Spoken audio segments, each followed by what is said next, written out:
సామాజిక న్యాయం కోసం గళమెత్తిన సామాన్యుడి స్వరం కాపునాడు.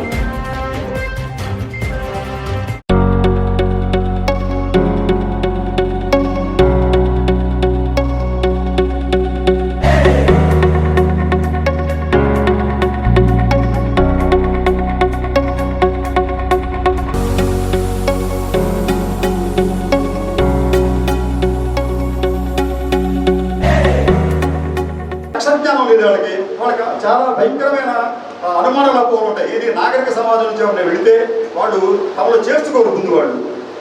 ఇటువంటి జాతులన్నింటినీ కూడా ఆయన సంఘటితపరచగలిగారు. కాబట్టి వారు మైటీ బ్రిటిష్ ఎంపైర్ మీద దాడులు చేయగలిగారు. అంటే మనం సంఘటితంగా ఉంటే డబ్బు అక్కర్లేదు, మన ఆలోచనలే మన వెపన్స్ అవుతాయి, మన ఉద్దేశాలే మన వెపన్స్ అవుతాయి. దీనికి తగ్గట్టుగా మనం తయారు కావాలి, వేషాలు విడిచిపెట్టాలి. మనకెందుకు రాదు, మనం ఎందుకు చేయలేము అని మనం ప్రశ్నించుకొని ఆ సమూహంలో జాయిన్ అయితే మనం అనుకున్నది సాధించగలుగుతాం. చివరిగా ఇంకొచ్చిన మాట చెప్తానండి. ఇప్పుడు ఇక్కడ మనకి విప్లవ వీరులు అని చెప్పే మాట వాడారు. విప్లవం అంటే సాధారణంగా మనం ఏదో తిరుగుబాటు అది అని చెప్పి అనుకుంటాం. విప్లవానికి ఇంగ్లీష్ మాట రివల్యూషనరీ అని చెప్పి అంటాం. రివాల్యూషన్ అంటే మీకు రివాల్వర్ అని చెప్పి మాట ఉన్నాం కదా. రివాల్వర్ మాట ఏంటంటే ఇది ఒక బుల్లెట్ వెళ్ళిపోయిన తర్వాత మళ్ళీ చేస్తుంది, ఇంకో చోట చేస్తుంది. మళ్ళీ ఇది లోపల ఉన్న అది తిరుగుతూ చేస్తుంది, రివాల్వ్ అవుతూ ఉంటుంది. ఫర్ ఎగ్జాంపుల్ రివాల్వింగ్ చేయరు. అటువంటి రివోల్టియో అనే ఒక స్పానిష్ వర్డ్ నుంచి రివల్యూషన్ అనే మాట వచ్చింది. రివోల్టియో అంటే ఏంటంటే పాత దాని నుంచి కొత్త దానికి రావటం, మళ్ళీ కొత్త దాని నుంచి ఇట్లా సైకిల్ తిరుగుతుంటుంది అనమాట. అటువంటి మాట నుంచి రెవల్యూషన్ అనే మాట వచ్చింది. కాబట్టి రెవల్యూషన్ అనే మాట ఏంటంటే ఏదో ఒక కేవలం కమ్యూనిస్టులకు లేకపోతే మావోయిస్టులకు సంబంధించిన పదం కాదు. ఇది మన సామాన్య మానవులందరికీ సంబంధించిన పదం. మనందరూ కూడా రెవల్యూషనరీగా మారాలి, అంటే ఒక విప్లవకారులుగా మారాలి. విప్లవకారులు ప్రాణాలు ఇచ్చేయక్కర్లేదండి. ఇవ్వకపోయినప్పటికీ కూడా మన ఆలోచనలు విప్లవాత్మకంగా ఉంటే మనం అనుకున్న రాజ్యాధికారం కావచ్చు, సమసమాజం కావచ్చు, లేదా ఇంకోటి కావచ్చు, చాలా సునాయాసంగా సాధించుకోవచ్చు అని చెప్పి నేను మీకు విన్నవించుకుంటూ, మారుతున్న పరిస్థితులతో పాటు నాయకులు కూడా, అంటే నాయకత్వం వహించాలనుకునే వాళ్ళు కూడా మారుతున్న దానికి అనుగుణంగా వారు మారితే దాంట్లో కొంతమందికి ఎలివేషన్ వస్తుంది. కానీ కొంతమంది నాయకులు ఉంటారండి. ఏమైనా మనకు అనవసరం, మనకి ఈ పార్టీ మనకి జన్మనిచ్చింది, లేకపోతే ఈ కాపునాడులో మనం వర్తించున్నాము, వర్తించి మనం మారకూడదు అని చెప్పి అనుకున్నప్పుడు ఏమవుతుందంటే గ్రోత్ తక్కువగా ఉంటుంది. కానీ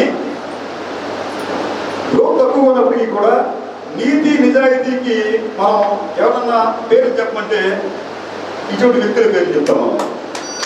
కాబట్టి గాలికి కొట్టుకుపోయే నాయకులు, గాలులు సుడిగాలు వచ్చినా కూడా తప్పుకు నిలబడే నాయకులు, అటువంటి వ్యక్తుల్లో ఆకర్షించగలరు. రెండోది అంటే నాయకత్వానికి వచ్చినప్పటికీ ప్రధానంగా ఒక విషయం గమనించాలండి.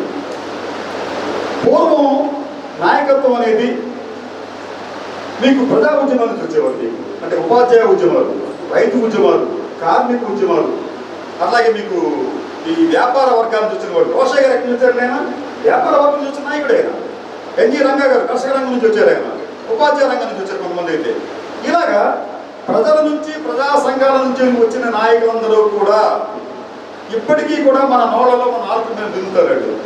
ఎందుకంటే వాళ్ళలో స్వార్థం లేదు, వాళ్ళలో నిజాయితీ ఉంది, వాళ్ళలో సంఘ సేవ చేయాలని చెప్పి తపన ఉంది.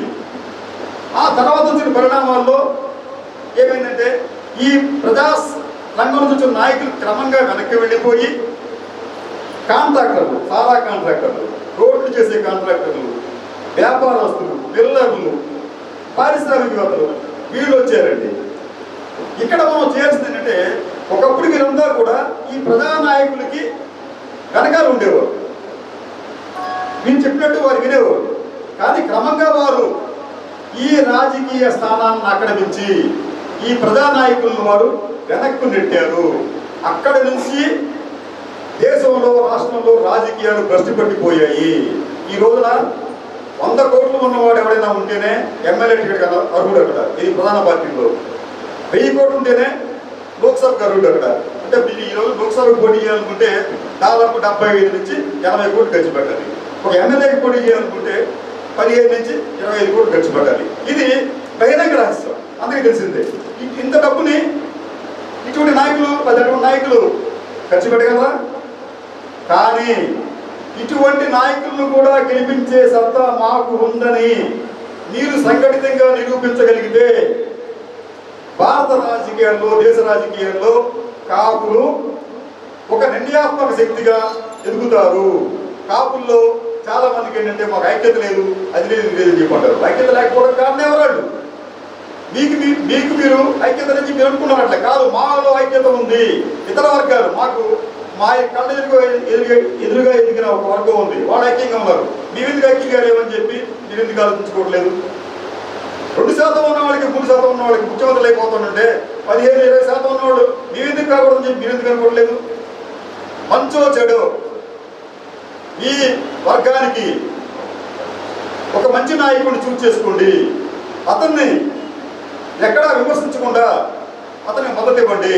ముందు రాజ్యాధికారం సంపాదించుకోండి, ఆ తర్వాత మార్పులన్నీ వస్తాయి అని చెప్తూ మీకు ఈ మధ్య నేను కొన్ని టీవీల్లో ఒక విషయం చెప్పానండి. అది జస్ట్ పరిశీలన అని. అదేమిటంటే మీకు మహారాష్ట్రలో శివసేన ప్రభుత్వం ఏర్పడింది. ఆ శివసేన ప్రభుత్వానికి మెజార్టీ లేదు, కానీ అనివార్యంగా ఎన్సీపీ కాంగ్రెస్ పార్టీలు శివసేనకు మద్దతు ఇచ్చింది. మీ కర్ణాటకలో కుమారస్వామి ప్రభుత్వానికి కుమారస్వామి పార్టీకి పూర్తి మెజార్టీ రాలేదు, అక్కడ హంగ్ అసెంబ్లీ ఏర్పడింది. అక్కడ కూడా అనివార్యంగా మిగతా పార్టీల వారు కుమారస్వామిని ముఖ్యమంత్రి చేయగలిగారు అని చెబుతూ ఆంధ్రప్రదేశ్లో కూడా రేపేదైనా హంగ్ అసెంబ్లీ ఏర్పడితే మూడో పార్టీ, అంటే బహుశా మనకి మూడో పార్టీ ప్రధానంగా ఉన్నది మీకు బీజేపీ, జనసేన పార్టీ అనుకుందాం, ఇద్దరు కూటమి ఉన్నారు కాబట్టి వీరు అధికారంలోకి వచ్చే అవకాశం ఉండవచ్చు అని అంతేనండి.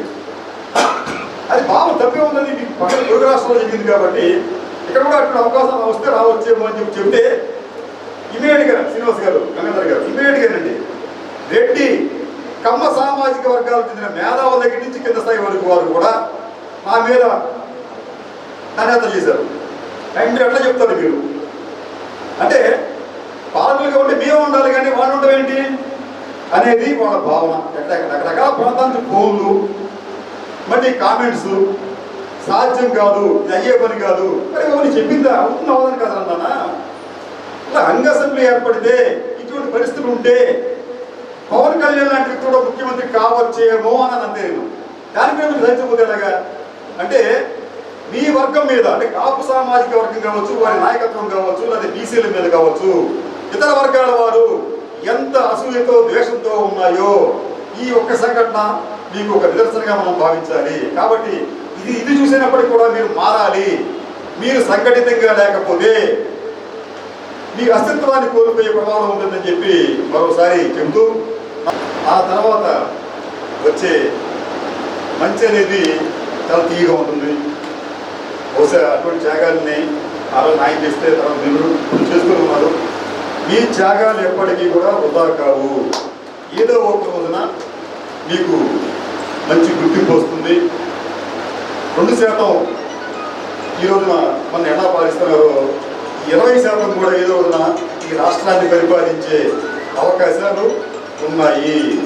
దానికి మీరు కూడా సహకరించాలని ఈ రోజున అల్లూరి సీతారామరాజు గారి జయంతి, అలాగే రంగా గారి జయంతి రెండు మనం ఎప్పుడు చూసుకుంటూ వస్తున్నాం, బాగానే ఉంది. కానీ ఇక్కడ మనం చెప్పాల్సింది ఏంటంటే అల్లూరి సీతారామరాజు క్షత్రియ వర్ణానికి చెందిన వ్యక్తి, అందరికీ తెలిసిందే.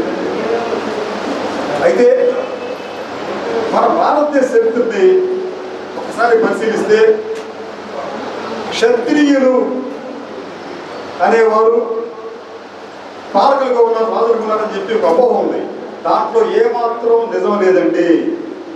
క్షత్రియులు భారతదేశాన్ని పూర్తిగా కానీ సగం కానీ పావంతు కానీ కనీసం 10% భూభాగాన్ని పరిపాలించిన దాఖలాలు లేవు భారతదేశ చరిత్రలో. క్షత్రియులు పేరుకు మాత్రం క్షత్రియులు, పేరు గొప్ప గుడి దెబ్బలాగా వారు ఎప్పుడూ కూడా అణిచివేతకు గురయ్యి, ఇది మీ పూర్వకాలంలో ఉత్తరాదిన జనపద దేశాలు ఉంటే అక్కడ బ్రాహ్మిన్స్కి క్షత్రియాస్కి జరిగిన గొడవల్లో ఈ క్షత్రియులు మూటాముల్లే సర్దుకొని దక్షిణాపదం వచ్చారు, విద్య దాటుకొని. అక్కడ నుంచి వీరి పత్రం ప్రారంభమైందండి. ఈ రోజు వరకు కూడా క్షత్రియులు ఎక్కడా కూడా పాలకులుగా లేరు. అయితే మనం అనుకుంటున్న శూద్రులు ఉన్నారండి. శూద్రులు భారతదేశంలో సగభాగాన్ని పరిపాలించారు. వైశ్యులు ఉన్నారు, మత్స్యకారులు ఉన్నారు, ఇలాగా అన్ని వర్గాలకు చెందిన వారు ఉన్నారు తప్ప క్షత్రియులు పాలకులుగా లేరు. ఇంకొక ఆశ్చర్యకర విషయం ఏంటంటే అసలు ఈ క్షత్రియులు కూడా శూద్రులేనని చెప్పి డాక్టర్ బిఆర్ అంబేద్కర్ చెప్పారు. నేను చెప్పడం కదండి అది. అంటే నిజానికి ఈ భారతదేశంలో అత్యంత అణగారిన దేశం, అత్యంత అణగారిన వర్ణం ఏదైనా ఉందంటే అది క్షత్రియ వర్గమే, క్షత్రియ వర్ణమే. మా అంతా అంటే మా క్షత్రియులంతా అణచివేతకు గురైన వారు చరిత్రలో ఎవరూ లేరు. ఒకప్పుడు ఈ శూద్రులు కూడా మహామహా సామ్రాజ్యాన్ని పరిపాలించారు, మత్స్యకారులు పరిపాలించారు. కానీ ఎప్పుడు అణచివేతకు గురయ్యి అన్ని మూసుకొని కూర్చున్న వర్ణం ఏదైనా ఉందంటే అది క్షత్రియ వర్ణమే అని చెప్తూ అటువంటి వర్ణానికి కాస్త గుర్తింపు తెచ్చిన వ్యక్తి అల్లూరి సీతారామరాజు గారండి. అందుకే ఈ విషయాన్ని చెప్పాల్సి వచ్చింది. ఎందుకంటే అటువంటి వ్యక్తులు లేకపోతే క్షత్రియులు అనేవాళ్ళు చరిత్రలో ఇప్పటికే కలిసిపోయారు. ఆనవాళ్ళు లేకుండా పూర్తిగా అదృశ్యమయ్యే ప్రమాదం కూడా ఉంటుందని చెప్తూ కొడి వినయ్ కుమార్ గారిని మాట్లాడుతున్నామండి.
Please subscribe our channel.